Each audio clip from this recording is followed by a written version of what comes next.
chụp cho làm ra sai cho vì mình ngay bắt Cho nó sai được là thì mình cho nó được chuyện. Và vừa mới cho nó tài này. Có tranh cái bánh mà cho trường môi linh lắm.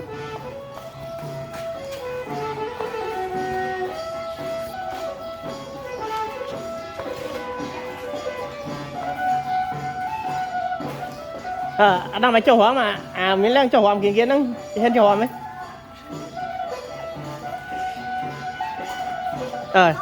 cho mà cho hóa hóa mới tính mông mới lên mình đang cho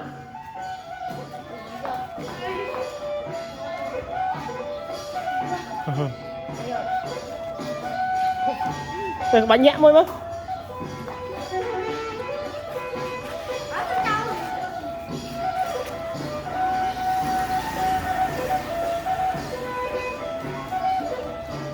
áo lên môi thấy áo lên môi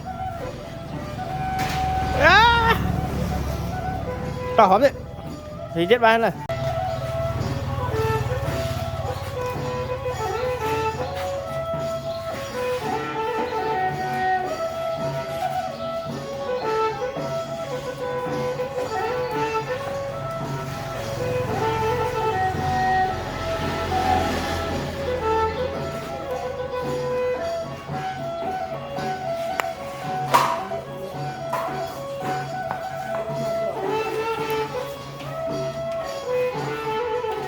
chụp cho làm ra sai cho vì mình ngay bắt Cho nó sai được là thì mình cho nó được chuyện. Và vừa mới cho nó tài này. Có tranh cái bánh mà cho trường môi linh lắm.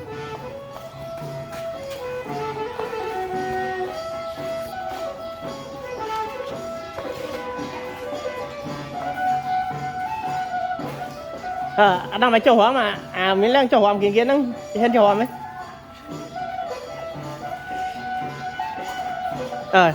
cho mà cho hóa hóa mới tính mông mới lên mình đang cho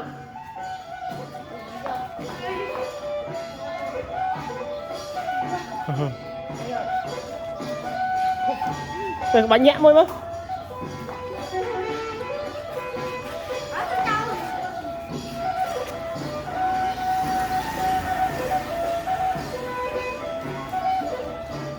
áo lên môi thấy áo lên môi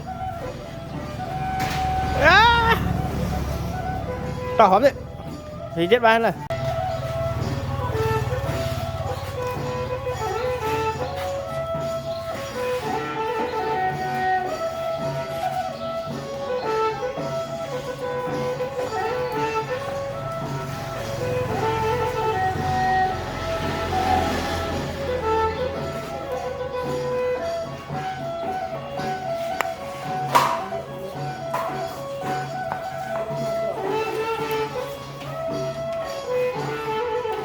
chụp cho làm ra sai cho vì mình ngay bắt Cho nó sai được là thì mình cho nó được chuyện.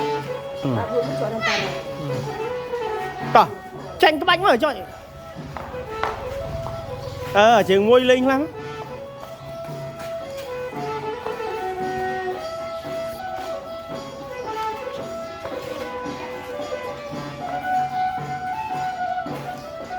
Anh đang mày cho hóa mà miếng đang cho hóa kia kia nó hen cho hóa mấy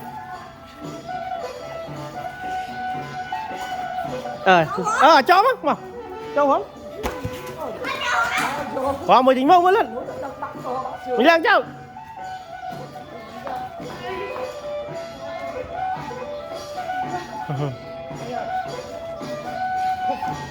bánh nhẹ môi mà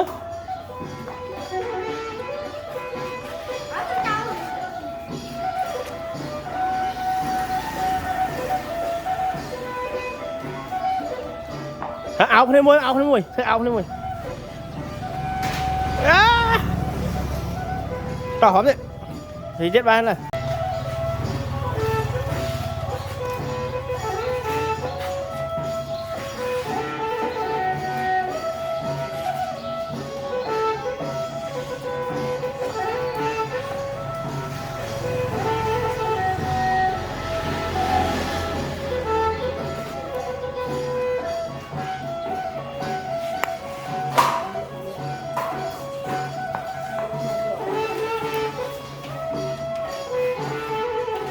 chụp cho năm đá sai cho vì ngay bắt Bocoran saja nantinya. Ini bocoran kecil.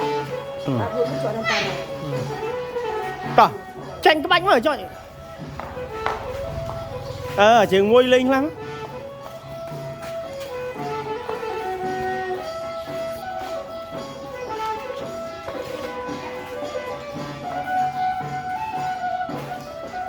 Anh đang máy châu hóa mà mình đang châu hóa kia nó hen châu hóa mấy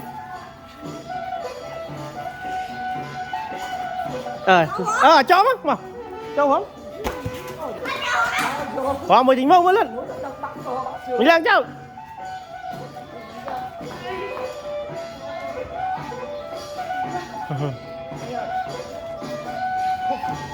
bánh nhẹ môi mà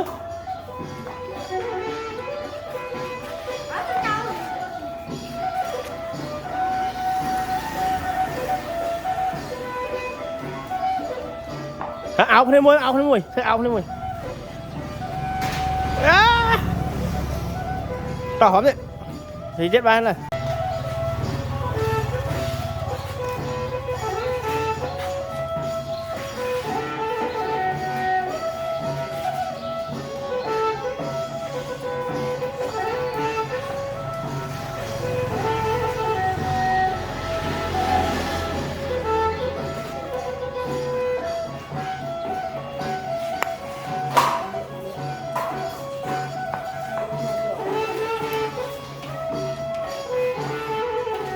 chụp cho năm đá sai cho vì ngay bắt Bocoran saja nantinya.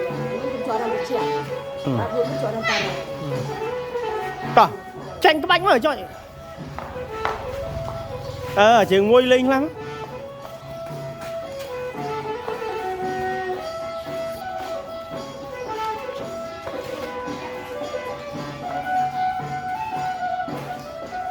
Anh đang máy châu hóa mà mình đang châu hóa kia nó hen châu hóa mấy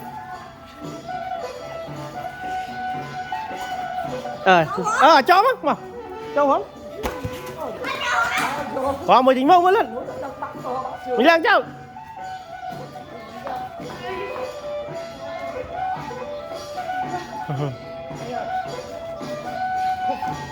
bánh nhẹ môi mà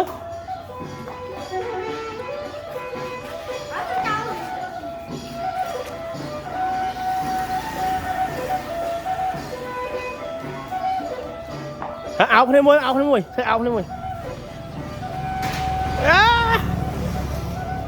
tỏ hóm đấy thì chết ban này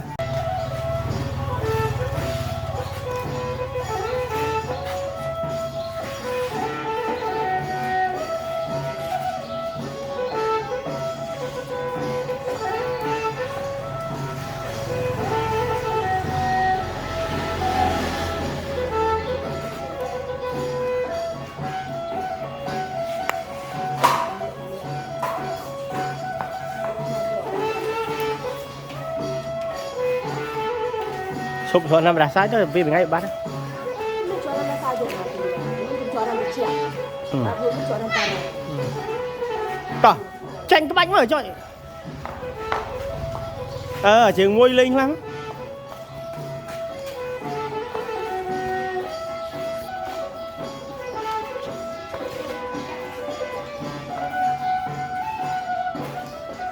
Anh đang máy châu hóa mà mình đang châu hóa kia nó hen châu hóa mấy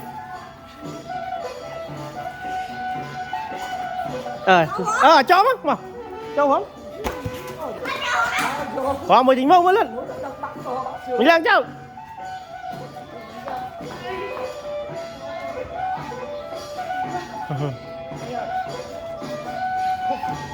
bánh nhẹ môi mà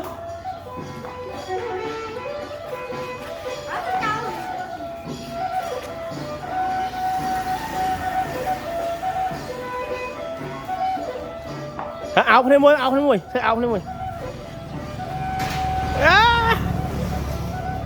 tỏ hóm đấy thì chết ban này